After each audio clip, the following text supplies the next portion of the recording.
So, you welcome to the stage, Amanda.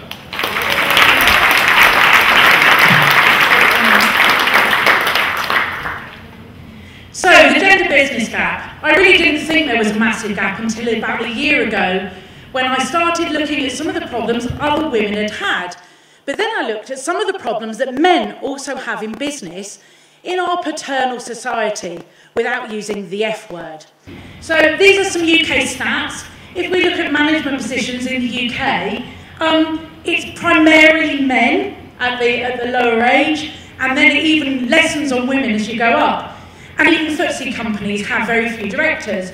Women represent 47% of the UK workforce only, but actually in science, technology, engineering and maths, that's only 13%. So it even lessens. And it's like, why does this happen across the UK especially? So the pay gap's well known, figures of 19% get bandied around, but that's around part-time, but 9.4% on full-time earnings. That's still the gap that gets quoted, I'd say not including part-time. So there's been a lot of connection around having diversity on boards and in businesses around the returns that get made as well. Showing that diversity, including gender, means you get a higher return by 16% on some. So why does this happen? Let's go back to the root. These are toy stores, these are adverts for our kids. Toys for boys, very, very gender-specific toys that are there, and adverts. Girl power, boys charms. A boy's laptop, a girl's laptop, what's the difference? Then you come into the teenage years, which is where we have a massive fallout in terms of gender, and especially in STEM. Wear the pants. You know, you've got to be a man. Look at the men context around this as well. You've got to be a man in this society. Be a real man. And then the confidence starts. In terms of teenagers, girls drop dramatically. So in high school, they drop their self-esteem by 3.5 times more than boys do. And then, if we look at becoming an adult, terms such as yummy mummy, our society uses terms such as man up, be a real man. And if we look, girls checking out men, men checking out girls, not women. These terms, when we move into business, these terms get associated with women who are bosses, women who are assertive, women who are leaders. Bossy, nag, feisty. Do you ever hear these mentioned about men? And then if we look at reviews, we have an unconscious bias. So men get better reviews than women because of that unconscious bias. If you're a man, you like the men, they like you, so you give them a better review. Women tend to get more negative feedback in their reviews, figures have shown. And also when it comes to investment, they will go with a man who's an entrepreneur rather than a woman, for example.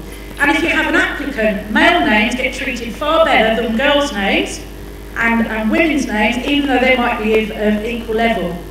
This was a business networking I went to, networking event. These girls here, these women, they're senior business women, yet the guy said, these are gorgeous girls adding glamour to the event, completely looking at and depreciating what they are and why they're there, which shows our competence over time.